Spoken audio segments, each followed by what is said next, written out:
दिल्ली अधीनस्थ सेवा चयन आयोग यानी कि DSSB के द्वारा कुल 452 पदों पर पीजीटी टीचर के लिए यहाँ पर विज्ञापन जारी किया गया है।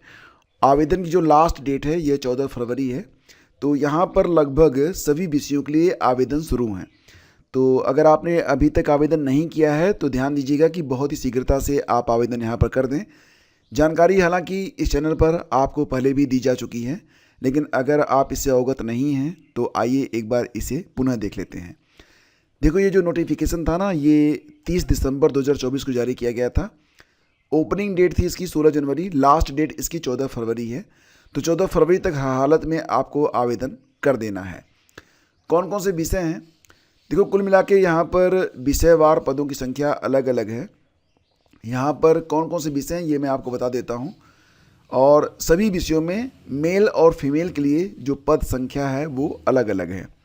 जैसे कि विषय यहाँ पर कौन कौन से हैं, तो हिंदी है, हिंदी। अब एलिजिबिलिटी मैं आगे आपको बता देता हूँ एक साथ ही। पहले तो आप विषय देख लीजिए कि इसमें आपका विषय है या फिर नहीं है।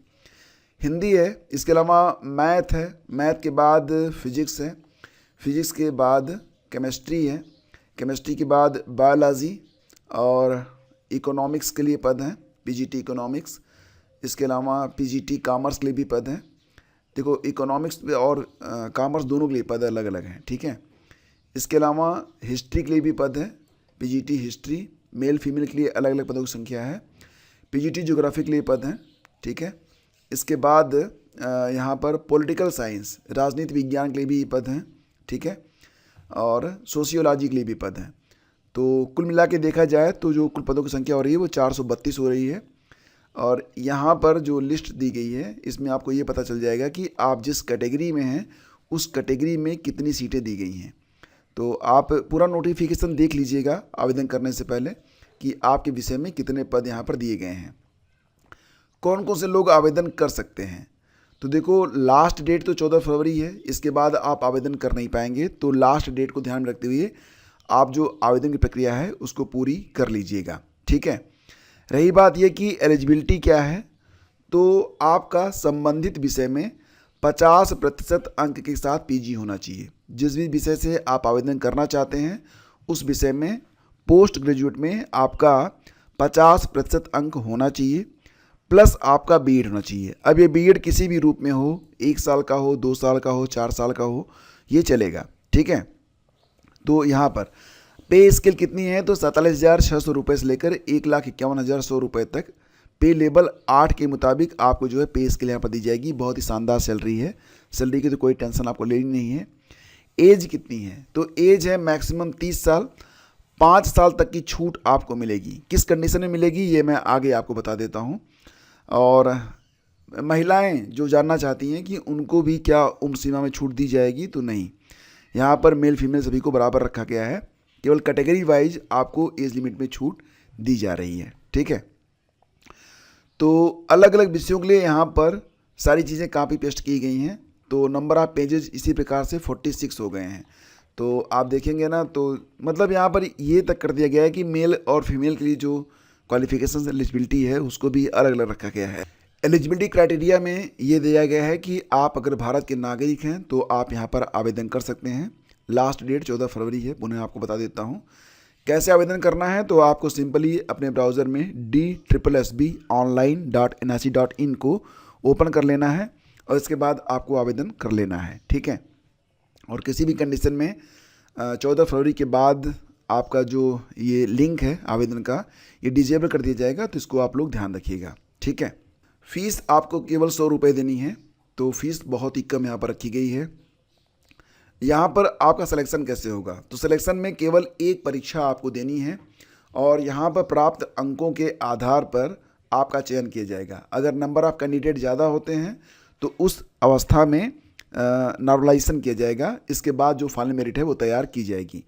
तो ये परीक्षा आपके लिए बहुत ही इंपॉर्टेंट है। इसमें क्या क्या पूछा जाएगा, तो पहले आप ये समझिए कि 3 घंटे की आपकी परीक्षा होगी। कुल मिला के 300 प्रश्न 3 घंटे में आपको हल करने पड़ेंगे। 300 नंबर की परीक्षा होगी। गलत उत्तर देने पर 1/4 अंकों की कटौती भी यहाँ पर की जाएगी। और हाँ, क्वालिफाइंग मार्क भी रखा गया है, वो मैं आगे आपको बता रहा हूँ। तो इसमें कौन कौन से प्रश्न होंगे, तो देखो 2 सेक्शन इसमें रहेंगे क्वेश्चन पेपर में। सेक्शन 1 रहेगा आपका 100 नंबर का ये कॉमन रहेगा, कॉमन पोर्शन। और सेक्शन 2 जो रहेगा ये आपका आपके विषय से संबंधित रहेगा। तो सेक्शन 1 यानी कि इसको आप जीएस पोर्शन भी कहते हैं, कॉमन पोर्शन भी कहते हैं। तो इसकी तैयारी आप कैसे करेंगे, इस पर एक वीडियो मैंने पहले से बनाया हुआ है, उसको आप देख लीजिए। आपको ज़्यादा नहीं पढ़ना है, मैंने कुछ बहुत ही सिलेक्टेड किताबें बताई हुई हैं, आप उतना पढ़ लीजिए, आपको बहुत ही शानदार अंक देखने को मिल जाएंगे। तो पेपर 1 की टेंशन मतलब यहाँ पर आपकी ख़त्म कर दी है मैंने। तो इस पर एक वीडियो मैंने बनाया हुआ है, उसको आप देख लीजिएगा। तो सेक्शन 1 में क्या क्या पूछा जाता है आपको बता देता हूँ। जैसे कि मेंटल एबिलिटी और रीजनिंग से संबंधित 20 प्रश्न होते हैं। जनरल अवेयरनेस के 20 प्रश्न होते हैं, इसमें करंट अफेयर और स्टैटिक जीके के प्रश्न होंगे। इंग्लिश लैंग्वेज और कॉम्प्रहेंशन के 20 प्रश्न होंगे। हिंदी लैंग्वेज और कॉम्प्रहेंशन के 20 प्रश्न होंगे। न्यूमेरिकल एप्टीट्यूड और डाटा इंटरप्रिटेशन के 20 अंक होंगे। सभी किताबों की लिस्ट मैं आपको डिस्क्रिप्शन में डाल दूंगा, आप वहाँ से जाकर इसको डाउनलोड कर लीजिएगा या फिर आप किताब परचेज कर लीजिएगा, ठीक है।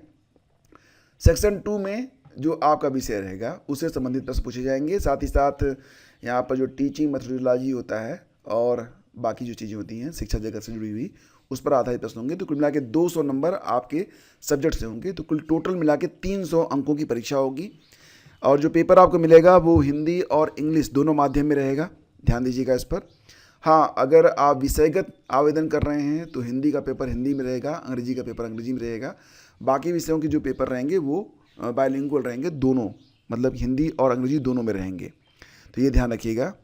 और रही बात ये कि मोड ऑफ सिलेक्शन, तो नॉर्मलाइजेशन भी हो सकता भी है और नहीं भी हो सकता है। मतलब अगर परीक्षा 1 से अधिक दिनों में होती है तो नॉर्मलाइजेशन किया जाएगा, अदरवाइज डायरेक्ट आपकी जो फाइनल मेरिट है वो तैयार कर ली जाएगी। मिनिमम क्वालिफाइंग मार्क कितना होगा, तो जनरल और ईडब्ल्यूएस को 40%, यानी कि 300 अंकों की परीक्षा है तो 120 नंबर आपको लाना पड़ेगा। ओबीसी के लिए यहाँ पर 105 नंबर लाना पड़ेगा 300 में। और ओबीसी की मान्यता केवल उन्हीं को मिलेगी जो लोग दिल्ली से मान्यता मिलेंगे। SC ST PH के लिए 30% है। और ex serviceman will be given 5% relaxation in their respective categories subject to a minimum of 30%, ठीक है। तो ये ध्यान रखिएगा। बस यही थी सारी जानकारी, और आपको आवेदन अगर करना है तो कर सकते हैं। और बाकी कुछ और भी चीज़ें हैं जो मैं आपको यहाँ पर बता देता हूँ, जैसे कि एज रिलैक्सेशन किसको और कितना मिल रहा है। SC ST को 5 साल का, OBC को 3 साल का। और अगर आप दिव्यांग हैं UR और जनरल कैटेगरीज में तो 10 साल का। दिव्यांग SC ST कैटेगरी में 15 साल का। और PWBD OBC कैटेगरी में 13 साल की छूट आपको यहाँ पर दी जाएगी। तो काफ़ी मतलब यहाँ पर आपको रियायत भी मिल रही है कैटेगरी वाइज अगर देखा जाए। नॉर्मल तरीके से तो कोई रियायत यहाँ पर नहीं है, बाकी नोटिफिकेशन देख के आप लोग आवेदन कर सकते हैं। किताबों की लिस्ट आपको डिस्क्रिप्शन में दी गई है, आप चाहें तो उसको मंगा के अपनी तैयारी को अभी से स्टार्ट कर सकते हैं। शेष अगले वीडियो में अगर कोई कन्फ्यूज़न है तो कमेंट कीजिएगा। धन्यवाद।